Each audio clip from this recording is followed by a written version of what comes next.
Hi everybody, my name is Alan Salinas Bautista, and today I'm gonna be presenting my final project for this signature. It consists in the plan expansion plan to the US, and first of all, let me talk you about a little bit about plan.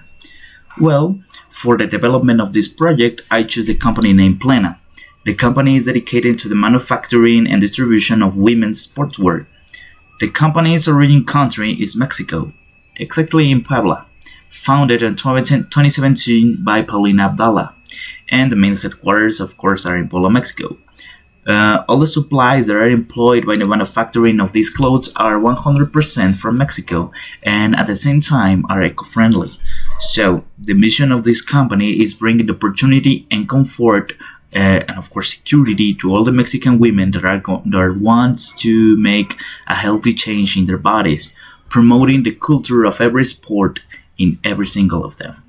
And at the same time, their vision is expand their operations to all the country with new headquarters and to increase the production rate. All these new operations are expected to happen in the next few years, 5 years, sorry. And first of all, why US? We know that the current situation in the US are not as good as we want. They are going through a lot of political changes, and that comes with economic problems, and they're experiencing a perfect storm scenario characterized by a high production cost and low demand. But despite of this, we are growing optimism about the business climate 6 months from now. This optimism may stem from a belief that the situation cannot worsen significantly or anticipation for economic normalization. And all this comes from the potential size of the market. In 2024, the revenue in the apparel market in the US amounts $358.70 billion, and it is projected to grow annually by 2.11%. And the largest segment in the market in women's apparel, without a market value of US dollars of 191.40 billion in 2024. So, all this means that the economic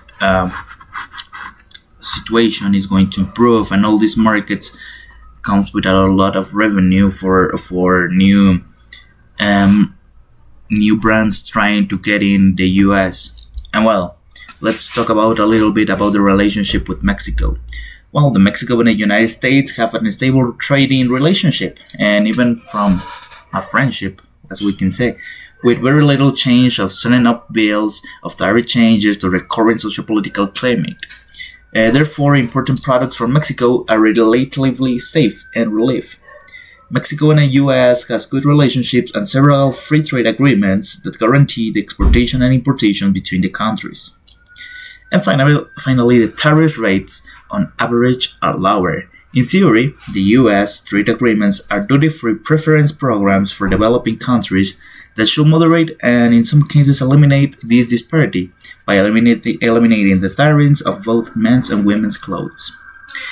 At the same time, the US and Mexico share a lot of their culture because we are nearby countries and our frontiers have been disappearing from the past few years. So the way that the US companies works are getting simulated by the Mexican companies and trying to be better and trying to expand themselves. So this won't be a problem for us. The free trade of Mexico and USA agreement.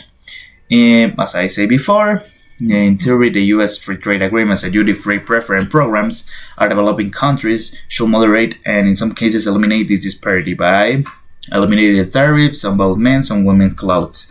This is to allow flexibility. Textile and apparel exports will have access to tariff preference levels, TPLs, which means that specified quantities of yarns, fabrics, and made-up textile goods are apparel goods that do not meet the Article 401 origin criteria.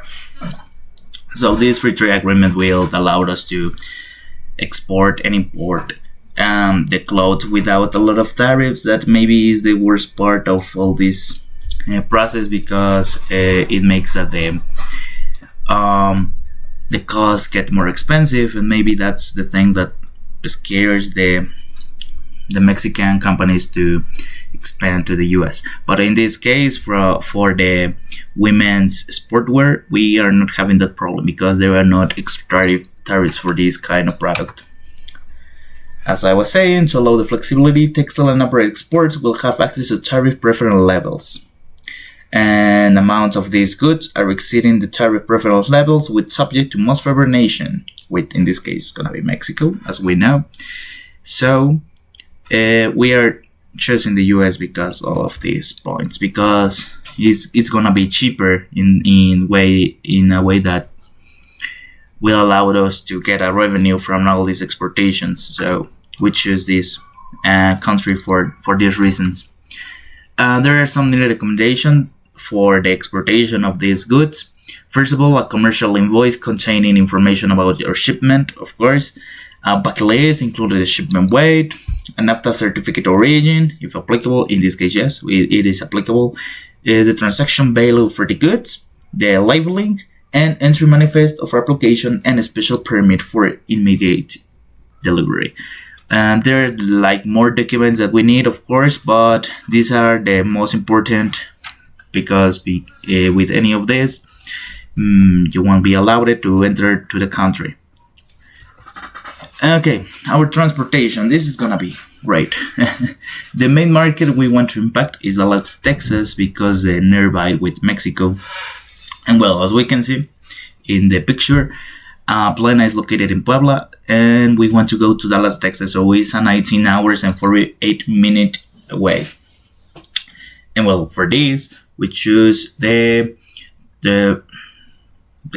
terrestrial mode because it's cheaper than maybe the airplanes modes, because that won't work. It's very expensive for us, and maybe the quantity of all the goods that are gonna be imported or exported aren't as much as the necessary to make a flight. And well, we choose the truck of dry goods because this is the most common type of cargo transported by trucks, and includes all the wide range of products such as the packaged foods, clothing, in our case, electronics, and very more. And the cost for these shipments are moderate volume and distance. Trucking can be often a cost-effective option compared to other modes of transportation, such as air or rail. And additionally, trucks allows for an easier and quicker loading and unloading. That's very important, and reducing costs associated with the handling fees. Something important about this is that we want to ensure all the goods, because here in Mexico we're having a problem with our highways that are getting very insecure, and a lot of robbery have been happening for the last few years. So buying ensure for this is going to be very important in order to protect ourselves and the buyer, of course. So this is very important for us, and we're gonna use the Incoterm FOB. Is under free on board, and the seller is responsible for delivering the goods on the port of departure, clearing it for export, and loading the goods on the vessel. Once the goods are on the vessel, the risk transfers to the seller to the buyer, who from that point is responsible for all the costs and thereafter. This is one of the most common Incoterms, and it is because it's very easy to use. We just have to put the goods to the point where the buyer wants, and after that, he is responsible for the cargo, not us. Well, our obligations are the goods, commercial invoice, and all the documentation, export packaging and marking, export licenses and custom formalities, pre-carriage and delivery, load and charge, delivery on board vessel at named port of shipment, proof of delivery of good, of course, and cost per shipment inspection.